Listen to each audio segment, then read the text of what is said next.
ఆంధ్ర తెలంగాణలో తక్కువ ఫీజులతో high quality results ఇస్తున్న ఏకైక సంస్థ తిరుమల్ ఐఏఎస్ ఇన్స్టిట్యూట్. రాష్ట్రంలో ఆ పార్టీ అధికారంలోకి వచ్చి పట్టుమని 10 నెలలు కూడా కావడం లేదు. అంతలోనే ఆ మంత్రికి ఏమైంది? ఆ వ్యాఖ్యలే ఆమె కొంప ముంచాయా?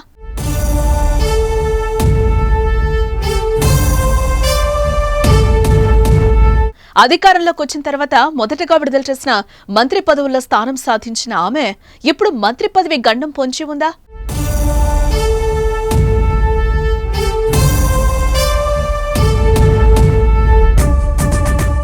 త్వరలో ఆమెను మంత్రివర్గం నుంచి బర్తరఫ్ చేయబోతున్నారా అంటే అవుననే సంకేతాలు వినిపిస్తున్నాయి. ఇంతకు ఎవరా మంత్రి? ఏంటా స్టోరీ? Watch this.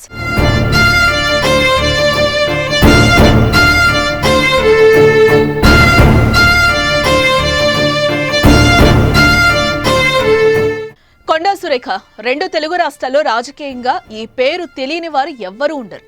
వరంగల్లో ఆమెకున్న క్రేజ్ అయితే అంత ఇంత కాదు. అందుకే గత ఎన్నికల్లో వరంగల్ ఈస్ట్ నుంచి పోటీ చేసిన కొండా సురేఖ ఘన విజయం సాధించారు. అయితే ఆమె విజయంతో పాటు తెలంగాణలోనూ కాంగ్రెస్ ప్రభుత్వం అధికారంలోకి రావడంతో వేరే మాట లేకుండా ఆమెకు మంత్రి పదవిని ఇచ్చారు. అయితే తనకిచ్చిన పదవికి న్యాయం చేస్తూ వరుస సమావేశాలతో దేవాదాయ శాఖ అభివృద్ధికి కృషి చేస్తున్నారు. అయితే ఇప్పటి వరకు బాగానే ఉన్న తాజాగా ఓ మీడియా సమావేశంలో నటులు సమంత నాగచైతన్య విడాకులపై ఆమె చేసిన వ్యాఖ్యలు తీవ్ర దుమారాన్నే రేపాయి. ఈ వ్యాఖ్యలను సినీ ఇండస్ట్రీ ముక్త కంఠంతో ఖండించింది. కాంగ్రెస్ కు సైతం ఈ వ్యాఖ్యలు ఇబ్బందికరంగా మారా. దీంతో హైకమాండ్ ఈ అంశంపై కీలక నిర్ణయం తీసుకున్నట్లుగా తెలుస్తోంది. ఈ మేరకు సీఎం రేవంత్ తో చర్చించిన అగ్రనాయకత్వం కొండా సురేఖను మంత్రివర్గం నుంచి బర్తరఫ్ చేయాలని ఆదేశించినట్లుగా వార్తలు వినిపిస్తున్నాయి. ముందుగా రాజీనామా చేయాలని సురేఖను కోరాలని సూచించినట్లుగా సమాచారం. ఆమె తప్పుకోవడానికి నిరాకరిస్తే వేటు వేయాలని హైకమాండ్ రేవంత్ రెడ్డికి స్పష్టం చేసినట్లుగా చర్చ సాగుతోంది. గత అసెంబ్లీ సమావేశాల్లో మాజీ మంత్రి సబితా ఇంద్రారెడ్డి అసెంబ్లీలోనే తనను దూషించారంటూ కన్నీరు పెట్టుకున్నారు. అప్పట్లోనే మహిళలను కించపరుస్తున్నారంటూ బీఆర్ఎస్ ఉద్యమించింది. దాన్ని సరిదిద్దుకునేందుకు సీఎం రేవంత్ స్పందించారు.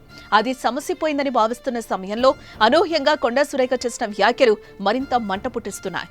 ఈ వ్యాఖ్యలు అన్ని వర్గాలకు చేరిపోయాయి. ఇలాంటి సమయంలో వీటిని సరిదిద్దుకునేందుకు మాటలు చెప్తే సరిపోదని సీఎం భావిస్తున్నట్టుగా తెలుస్తోంది. దీనికి ప్రతిగా సురేఖను మంత్రివర్గం నుంచి తప్పించడం తప్ప రేవంత్ ముందున్న ప్రత్యామ్నాయం మరొకటి కనిపించడం లేదు. ఒకవైపు హైడ్రా దూకుడుతో సామాన్యుల్లో సర్కారుపై వ్యతిరేకత పెరిగింది. దీన్ని తప్పించుకునేందుకు నానా తంటాలు పడుతున్నారు. ఇక ఇప్పుడు సురేఖ ఇష్యూ మహిళా ఓటు బ్యాంకుపై ప్రభావం చూపించేలా కనిపిస్తోంది. ఇదే జరిగితే ఎంత మంచి పాలన అందించినా ప్రయోజనం లేదని రేవంత్ నిర్ణయించుకున్నట్లుగా తెలుస్తోంది. అయితే ఈ క్రమంలో తన మంత్రివర్గం నుంచి సురేఖను పక్కన పెట్టేస్తారని సీఎంఓ వర్గాలు సైతం చెప్తూ ఉండటం గమనార్హం. అయితే దసరాకు మంత్రివర్గాన్ని విస్తరించాలని రేవంత్ రెడ్డి భావిస్తున్నారు. ఈ మేరకు హైకమాండ్ నుంచి సైతం గ్రీన్ సిగ్నల్ వచ్చింది. ఈ సమయంలోనే కొండా సురేఖ స్థానంలో మరొకరికి అవకాశం ఇవ్వాలని రేవంత్ భావిస్తున్నట్లుగా తెలుస్తుంది. ఆమె స్థానంలో మరో బీసీకి అవకాశం ఇవ్వాలని రేవంత్ రెడ్డి భావిస్తున్నట్లుగా వార్తలైతే వినిపిస్తున్నాయి. 1 లేదా 2 రోజుల్లో ఈ అంశంపై క్లారిటీ వచ్చే అవకాశం ఉంది.